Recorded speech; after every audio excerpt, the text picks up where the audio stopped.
¿Qué tal, amigos? Estamos en esta segunda parte de Tiempo Global, el programa de análisis del Instituto de Democracia y Derechos Humanos de la Pontificia Universidad Católica del Perú. Y como les habíamos explicado o contado, vamos a hablar en esta segunda parte de ese tema que generó cierta controversia o bastante controversia en el mensaje presidencial, el derecho al agua.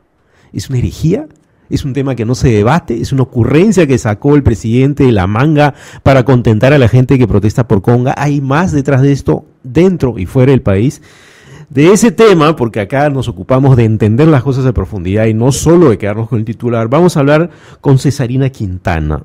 Ella, economista, es oficial nacional de la Agencia Suiza para la Cooperación y el Desarrollo. Sí, es una especialista en ese tema. Cesarina, bienvenida a Tiempo Global.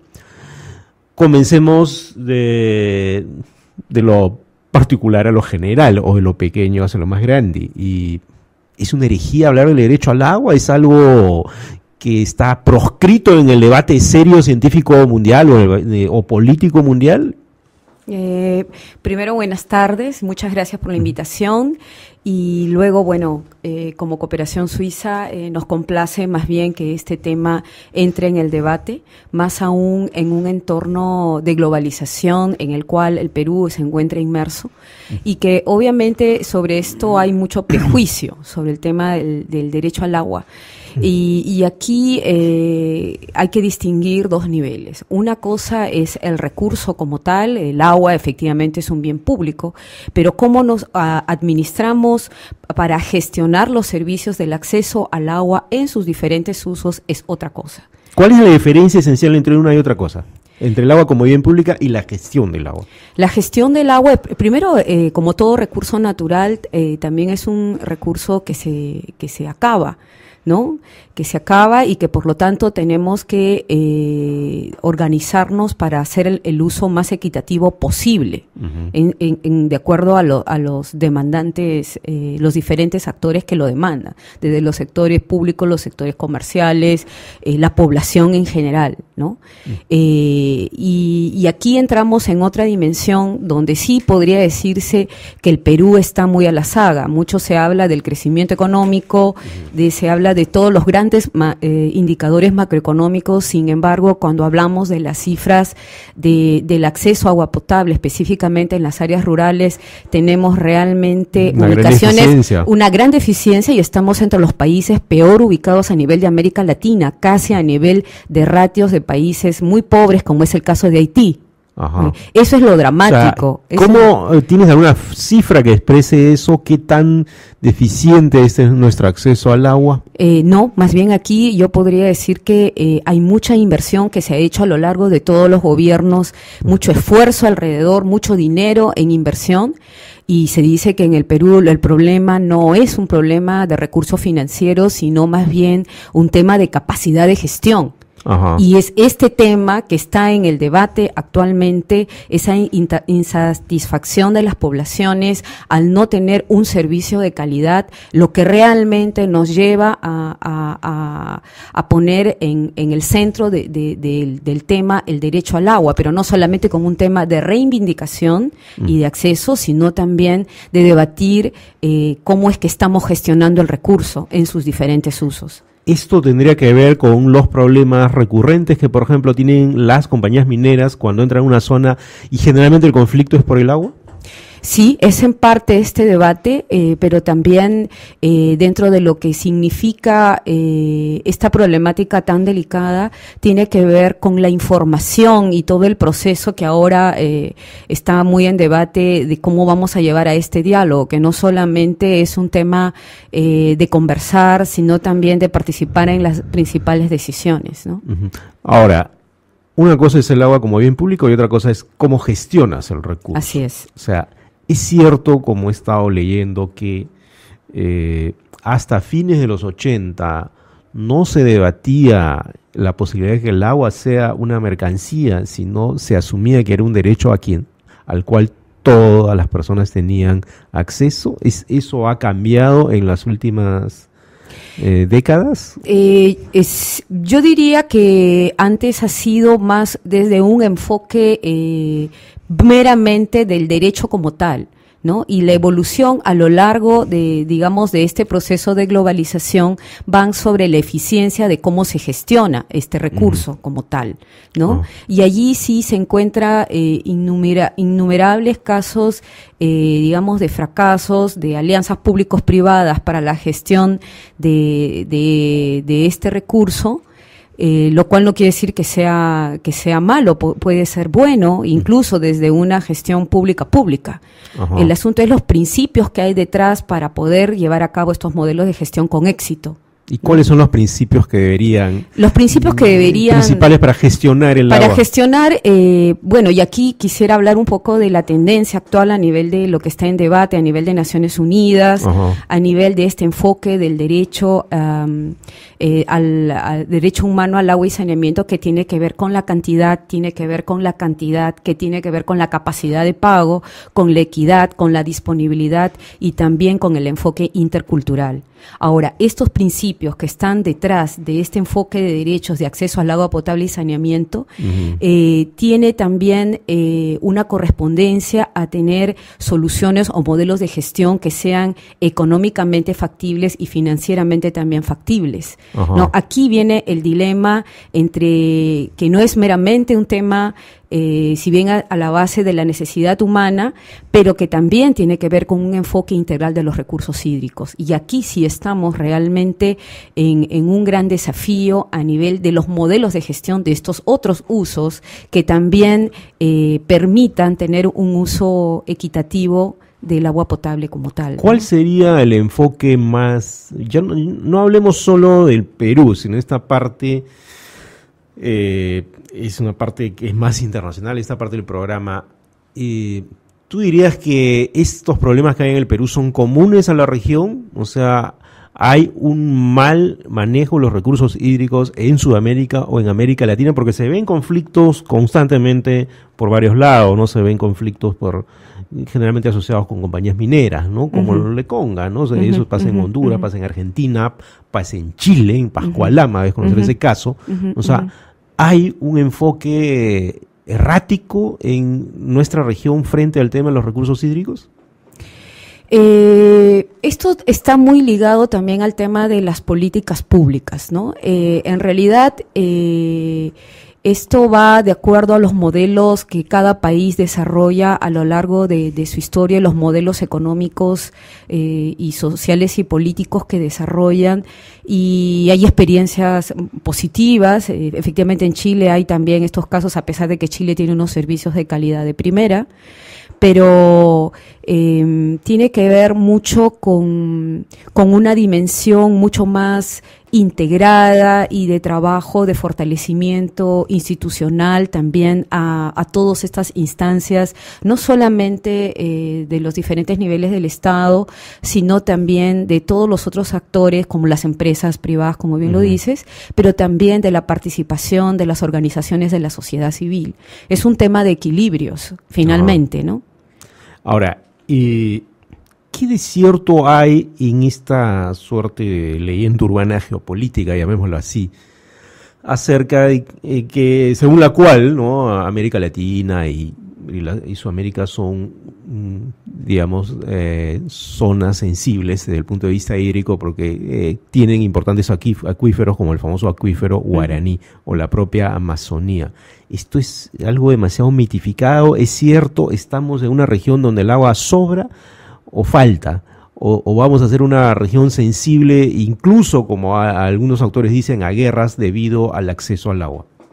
Bueno, aquí ya se toca, digamos, una dimensión mucho más global, tal como lo planteas, ¿no? Es el agua asociada también con todos los otros problemas medioambientales, el mismo tema central que tiene que ver con el del cambio climático. Si efectivamente, aparentemente, este continente es un continente que tiene agua prácticamente que le sobra, pero no lo es tanto así.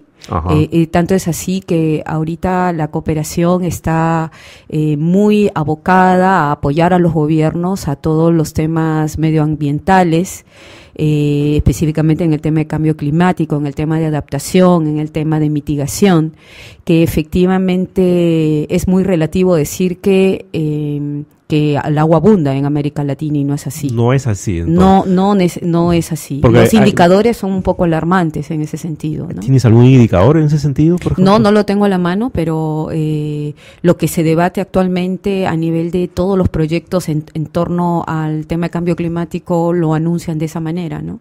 Claro, el cambio climático puede agravar la disponibilidad de agua. Así es. Y ojo que también en el cambio climático están todos los temas ligados a los riesgos.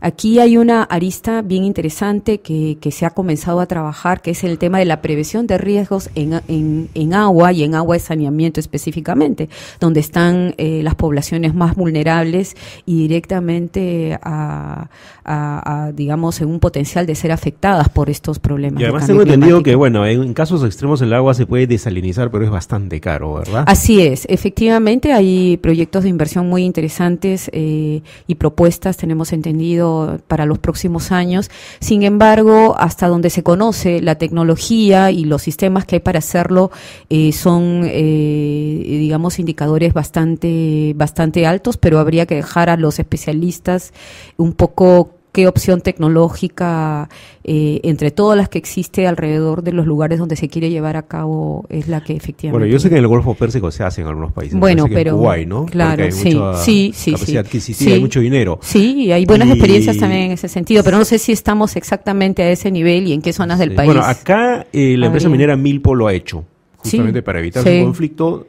Tiene una desalinizadora de agua en el sur, ¿no? Pero claro, yo recuerdo que me dijeron algo tan concreto como esto: preferimos invertir en esto creo que eran $2 millones, a tener un conflicto con los agricultores de la zona, ¿no?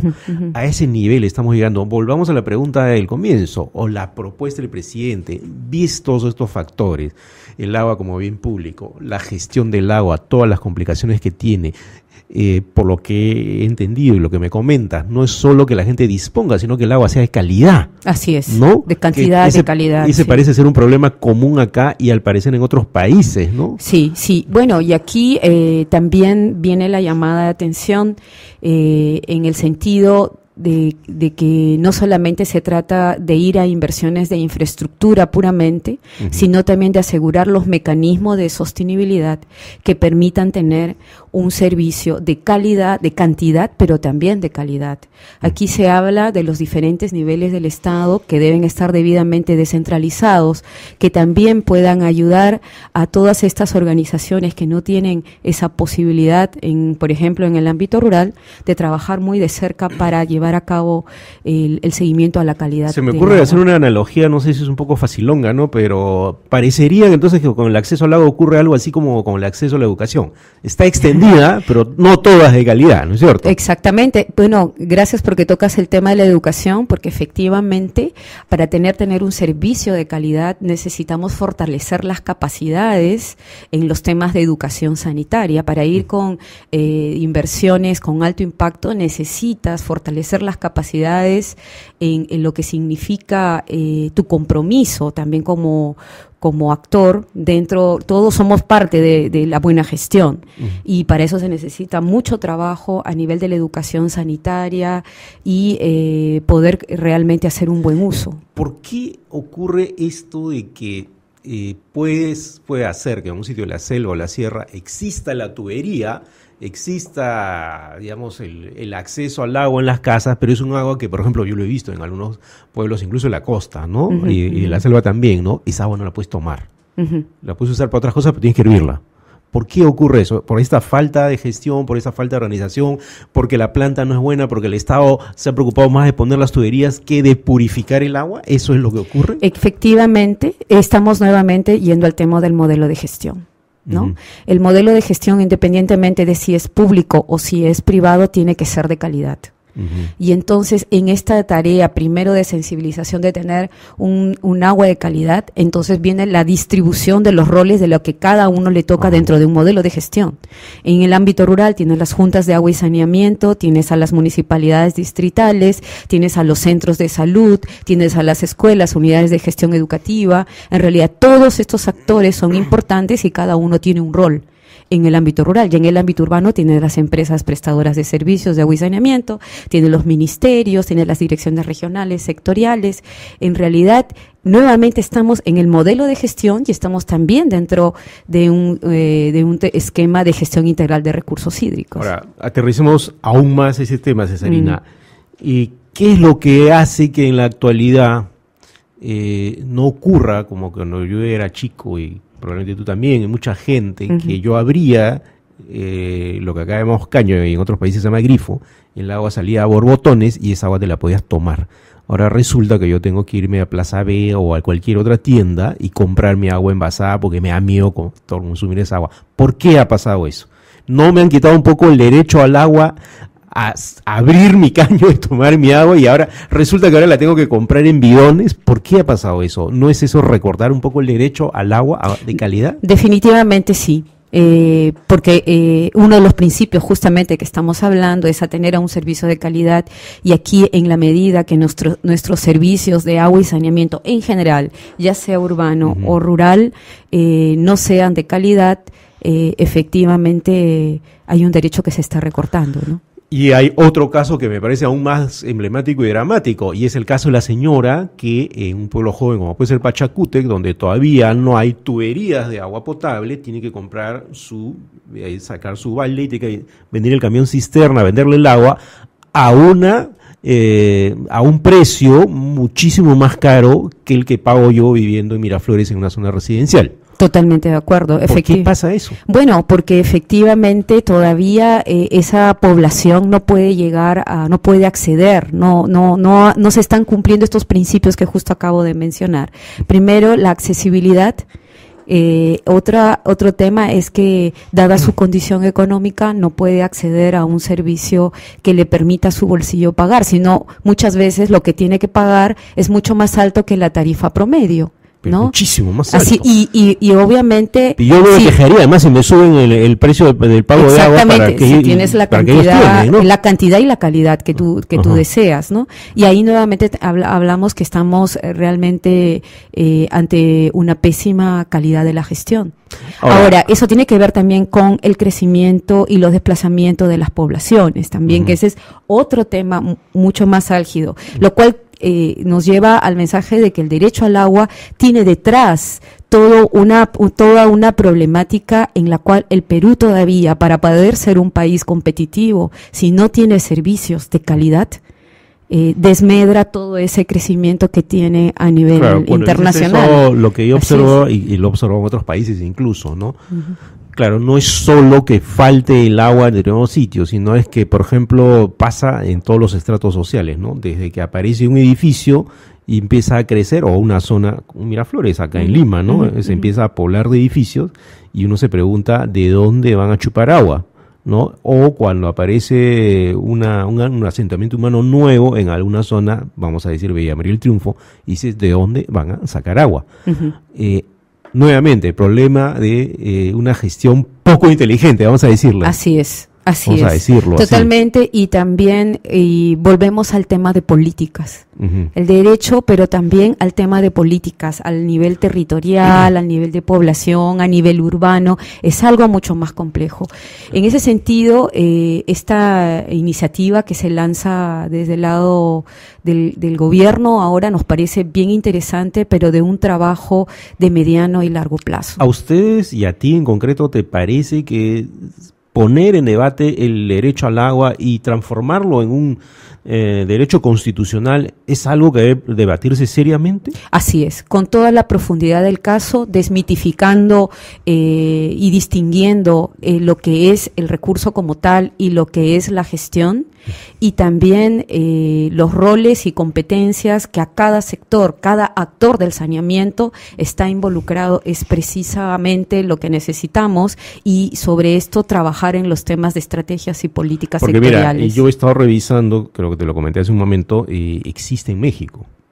Y México no tiene un gobierno de izquierda, que yo sepa. Así es. No existe en España. Es que esto es independientemente de cuál es la tendencia. Político. Exactamente. Hay documentos en la ONU que hablan hay que objetivizar ¿no? La problemática. ¿Por qué la histeria de algunos? Acá tengo una frase del Consejo Económico y Social de las Naciones Unidas. El agua es un derecho indispensable para llevar una vida con dignidad humana y un prerequisito para la realización de otros derechos humanos. Es un documento de la ONU, del Consejo Económico y Social.